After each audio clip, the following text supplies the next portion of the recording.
Всяка седмица в плана на индивида между по-тежките тренировки се появява един и същ запис.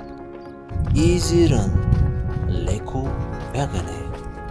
Звучи почти като почивка.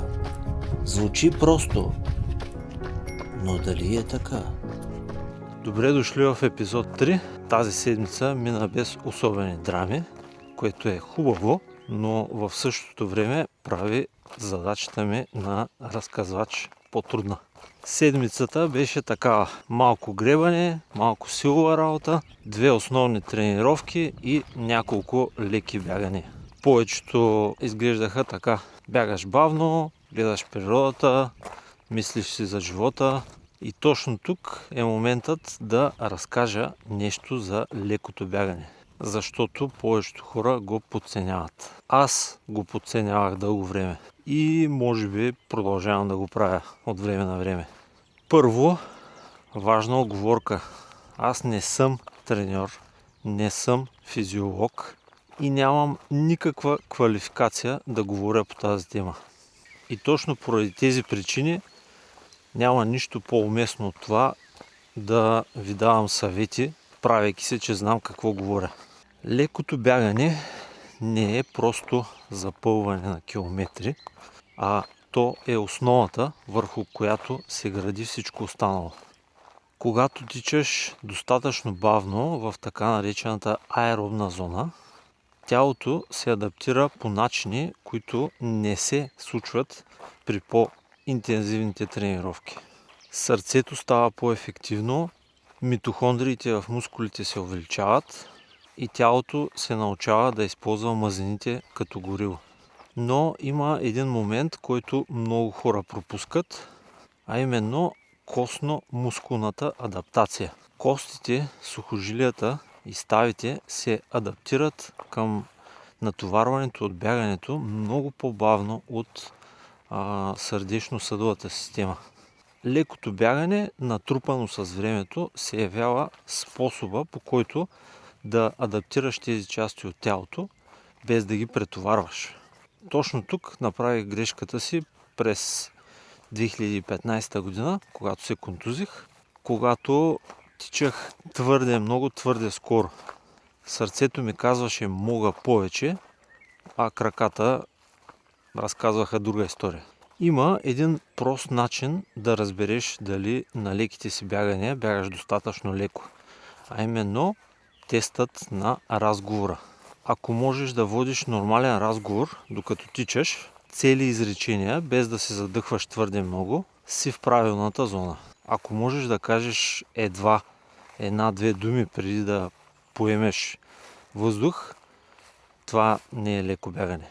Ако сте в етап от развитието си, в който колкото и бавно да бягате, не можете да говорите без да се задъхате, това, което може да се направи, е в момента, в който усетите, че натоварването е твърде голямо, просто спрете да бягате и обърнете на бързо ходене. Ако практикувате достатъчно дълго това, след време тялото ви ще придобие достатъчно фитнес, за да можете и да бягате, и да говорите.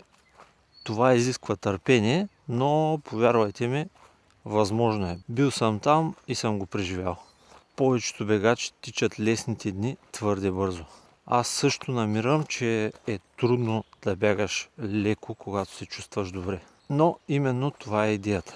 Обобщаваме: достатъчно леко бягане ще ви даде възможност да се възстановявате по-добре от нелеките ви бягания, което ще ви даде възможност да бягате по-бързо в дните, където бягате по-интензивно. В сряда реализирах 8 повторения по 1000 метра, за които Влади ще каже каква е същността им. Днешната тренировка е 8 по 1000 метра през 400 метра. Като идеята е да ги правим малко над втория лактатен праг, за да работим за него и да го тикаме нагоре. Тоест малко качаме лактата над прага, на почивката го сваляме отдолу. Отгоре, отдолу, отгоре, отдолу. По този начин стимулираме адаптации в тая зона и го изтикваме постепенно нагоре. Дай да видим. Батерията ще ти свърши. Машина прави една видеопоредица Да? И като съм тук на стадиона, се прави, че имам приятели и заради това трябва да ми дадеш хай-файв. Окей. Благодаря ти. Няма Ще защо. се оправим за парите после.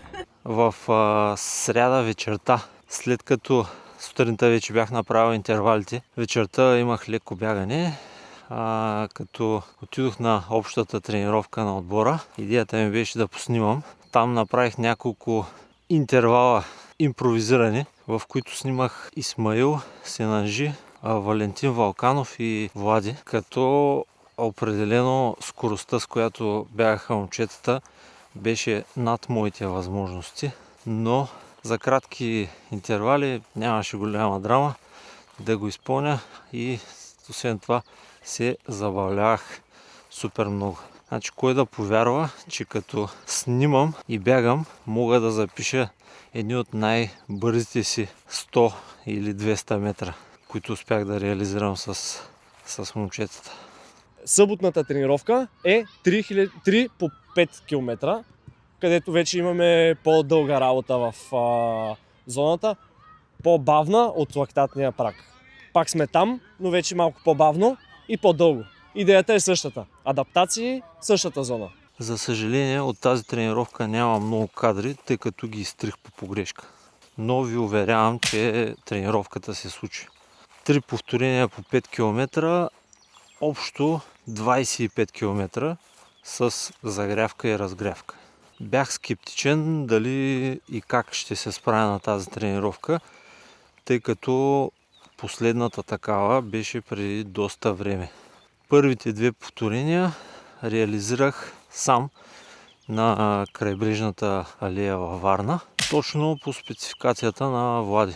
Темпото мисля, че беше нещо от порядъка на 4.08-4.09. Третото повторение реализирах заедно с груповото бягане на 5 камърън, с идеята, че тогава ще съм най-уморен и всичката мотивация, която идва, когато бягаш с група, ще ми е от полза. Така и стана. Третото повторение го минах най-бързо. Както вече споменах, седмицата мина без особени драми. Телесно съм добре. Тренировките бяха изпълнени, като за седмицата ми се събраха 102 км бягане. Следващата седмица нова порция тренировки. 17.59. Продължаваме. Let's go! Ус! Лидо!